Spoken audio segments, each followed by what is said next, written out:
শুরু করছি ইলমা বেহরোজের উপন্যাস আমি পদ্মজা। আপনারা যদি এই উপন্যাসের আগের পর্বগুলো না দেখে থাকেন তাহলে এই ভিডিওর এন্ড স্ক্রিনে সম্পূর্ণ প্লেলিস্টটি পেয়ে যাবেন। সেখান থেকে ক্লিক করে আপনারা চাইলে আগের পর্বগুলো দেখে নিতে পারেন।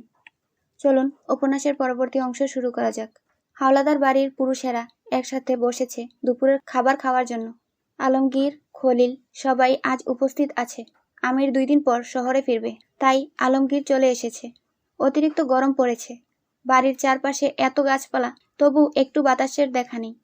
আমিনা, লতিফা বাতাস করছে। পদ্মজা, ফরিনা, রিনু খাবার বেড়ে দিচ্ছে।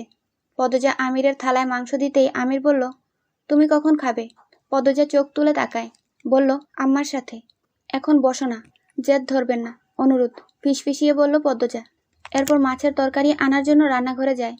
বাটিতে করে মাছের ঝোল নিয়ে ফিরে আসে। আমিরের দিকে চোখ পড়তেই আমির চোখ টিপল। পদ্মজা ঠোঁট কামড়ে হাসে। আলমগীরের থালায় মাছের ঝোল দেওয়ার সময় খেয়াল করল আলমগীর বেশ ফুর্তিতে আছে। বয়স 35 হবে। এসে একবারও রুম্পার কথা জিজ্ঞেস করল না।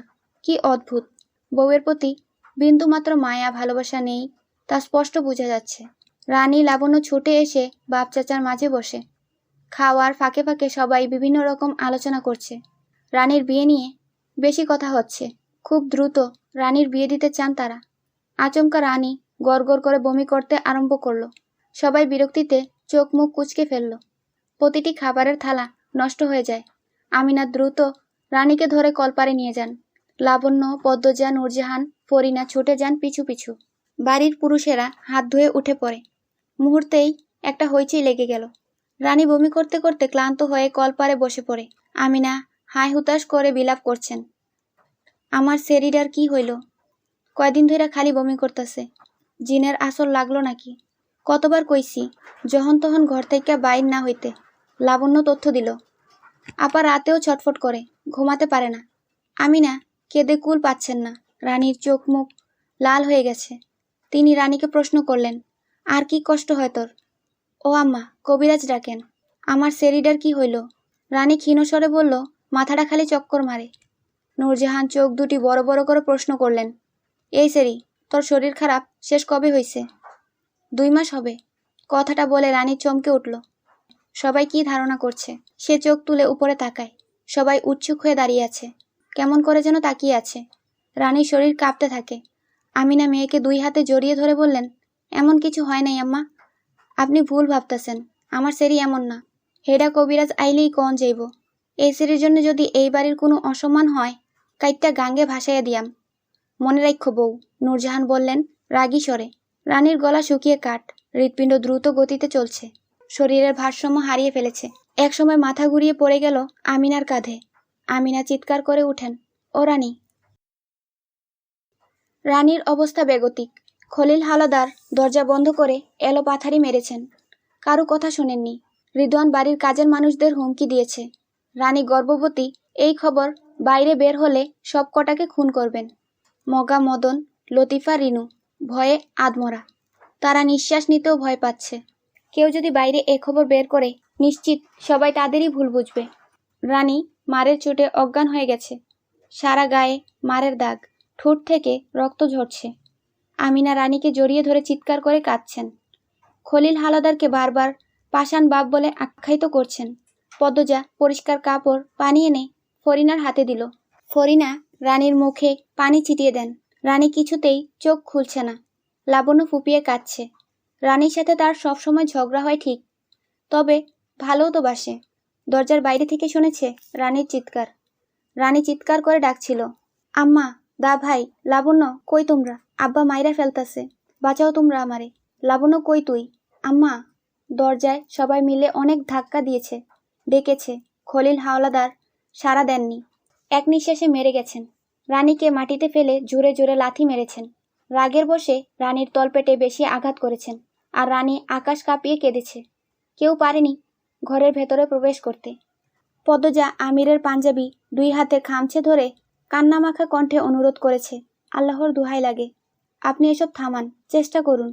আমির অনেক চেষ্টা করেছে দরজা ভেঙে ঘরে প্রবেশ করার, পারেনি। যখন করাত আনার জন্য প্রস্তুত হয়, তখন খলিল বেরিয়ে আসেন। রানীর গলার স্বর থেমে যায়, আর শোনা যাচ্ছে না। সবাই ভেতরে প্রবেশ করে দেখে রানী উপর হয়ে পড়ে আছে, শরীর রক্তাক্ত। আমিনা রানী বলে চিৎকার করে ওঠেন। ছুটে আসেন রানীর কাছে। মগাকে পাঠানো হয় আবার কবিরাজ নিয়ে আসতে। এত কিছু হয়ে যাচ্ছে, নূরজাহান একবারও নিচে নেমে আসেননি। রানী গর্ভবতী শুনে সেই যে উপরে গিয়েছেন, তো গিয়েছেনই, আর আসার নাম নেই। এত চেঁচামেচি শুনেও কি আসতে ইচ্ছা হয়নি? এতই কঠিন মন। কবিরাজ আসার অনেকক্ষণ পর রানী চোখ খোলে। ফরিনা আমিনাকে বললেন, সেরির বিয়া দিতে কইছিলাম, দিলি না। সেরির কথা শুনছিলি তোরা, এখন তো মজা বুঝতেই হইব। 20 বছরের যুবতী সেরি এখন বাপের ঘরে থাহে। আমিনা কিছু বলতে পারল না, আঁচলে মুখ লুকিয়ে কাঁদছেন। মজিদ ঘরে প্রবেশ করেন।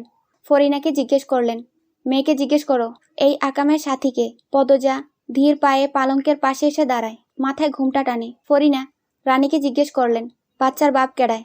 রানী কিছু বলছে না, ঠোঁট কামড়ে কাঁদছে, চোখ বেয়ে জলের ধারা নামছে। ফরিনা তেজ নিয়ে বললেন, কিরে সেরি, এখন কথা আয় না কেন? বাচ্চার বাপের নাম কিতা? কইবি তো, বিয়া তো দেওয়ান লাগবো।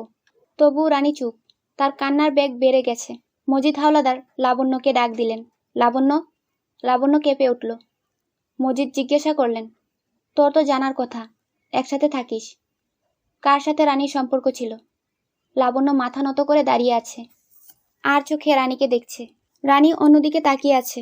লাবণ্য বুঝে উঠতে পারছে না তার কি করা উচিত, তার কি বলা উচিত। মজিদ ধমকে উঠলেন, লাবণ্য, সত্য বল, কিছু লুকানোর চেষ্টা করবি না, তাহলে তোরও এই দশা হবে। লাবণ্য ভয়ের চোটে গড়গড় করে বলতে থাকলো, আপার সাথে আব্দুল ভাইয়ের প্রেম আছে। দুজনে প্রায় দেখা করে, বাড়ির পেছনে খালের পাড়ে। অনেক বছর হইছে প্রেমের। রানীর কান্নার শব্দ বেড়ে যায়। ফরিনা ঝাঁঝালো কণ্ঠে রানীকে বললেন, এই সেরি চুপ কর, এখন মেলাইতাছুস কেরে? কুকাম করার সময় মনে আসিল না? আমরা আর কইতে পারলি না তোর আব্দুল রে পছন্দ? আর আব্দুলই কেমন ধাঁচের মানুষ, প্রস্তাব লইয়া আইতে পারে নাই? তোরে ডাইক্কা লইয়া কুকাম কইরা বেড়াইছে। নিজের বাড়ি বানাইয়া প্রস্তাব লইয়া আইব কইছিল। রানী কাঁদতে কাঁদতে বলল। ফরিনা পাল্টা বললেন, কয়দিন তোর শয় নাই? শরীর গরম হইয়া গেছিল বেশি। খারাপ সেরি কোন হানের? আমির ঘরে ঢুকতেই মজিদ গম্ভীর কণ্ঠে বললেন, আব্দুল রে ধরে নিয়ে আয়। আমির অবাক হয়ে বলল, আব্দুল করছে এই কাজ? ও তো এমন না, মুখ দেখে বোঝা যায় না কে কেমন। আমির উত্তরে কিছু বলল না। রানী আহত দুর্বল শরীর নিয়ে দ্রুত বিছানা থেকে নামে। আমির ঘর থেকে বেরোনোর জন্য পা বাড়িয়েছে সবে মাত্র। রানী আমিরের পা ধরে বসে পড়ে আকুতি করে বলল, দা ভাই, ওনারে কিছু কইরো না, ওনারে মাইরো না, আমি তোমার পায়ে পড়ি। ও কাকা, আমারে মারো, ওনারে মাইরো না। কি পাগলামি করছিস? পা ছাড় রানী। দা ভাই, দোহাই লাগে। আমির রানীকে 2 হাতে তুলে দাঁড় করালো। এরপর কোমল কণ্ঠে বলল, কিছু করব না, শুধু নিয়ে আসবো, বিয়ে পড়িয়ে দেব। সত্যি দা ভাই, সত্যি। রানী হাতের উল্টো পাশ দিয়ে চোখের জল মুছে। আমির বেরিয়ে যায়। মজিদ চোখ মুখ কঠিন অবস্থায় রেখে ঘর ছাড়েন। রানী মাথা ঘুরে পড়ে যেতে নিলেই পদ্মজা ধরে ফেলে। আমিনা ফরিনা এগিয়ে আসেন। এরপর রানীকে নিয়ে বিছানায় শুইয়ে দিলেন। বিয়ে হবে শুনে ভেতরে ভেতরে রানীর খুব আনন্দ হচ্ছে। কিছুক্ষণ আগের সব মার ব্যথা তুচ্ছ মনে হচ্ছে। রানী আব্দুলকে এত বেশি ভালোবাসে যে আব্দুলের এক কথায় সে বিয়ের আগেই ঘনিষ্ঠ হতে রাজি হয়। যখন যেখানে যেতে বলেছে তখন সেখানেই গিয়েছে। দ্বিতীয়বার ভাবেনি, অন্ধভাবে ভালোবেসেছে। কতদিনের স্বপ্ন, কত আশা পূর্ণ হবে অবশেষে। রানী নিজের অজান্তে বাঁকা হাসে, তৃপ্তিকর হাসি, কিছু পাওয়ার হাসি। উপস্থিত আর কেউ খেয়াল না করলেও সেই হাসি পদ্মজা খেয়াল করে। এই হাসি বেশিক্ষণ থাকলো না। বিকালবেলা আমির দুঃসংবাদ নিয়ে ফিরল। আব্দুল খুন হয়েছে গত রাতে। মাদিনী নদীতে লাশ পাওয়া গেছে। আব্দুলের বাড়িতে পুলিশের ভিড়। রানীর কানে কথাটা আসতেই এক চিৎকার দিয়ে লুটিয়ে পড়ে মাটিতে। জীবনের সুখের আলো নিভে যায়, নিভে যায় স্বপ্ন পূরণের ইচ্ছার প্রদীপ। পদ্মজা এই খবর শুনে স্তব্ধ হয়ে দাঁড়িয়ে থাকে।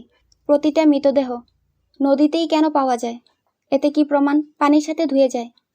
আগের খুনগুলোর খুনি কি এই আব্দুলের খুনি? পদ্মজা চেয়ার টেনে বসে। মাথা ব্যথা করছে খুব, রগ দপদপ করে কাঁপছে।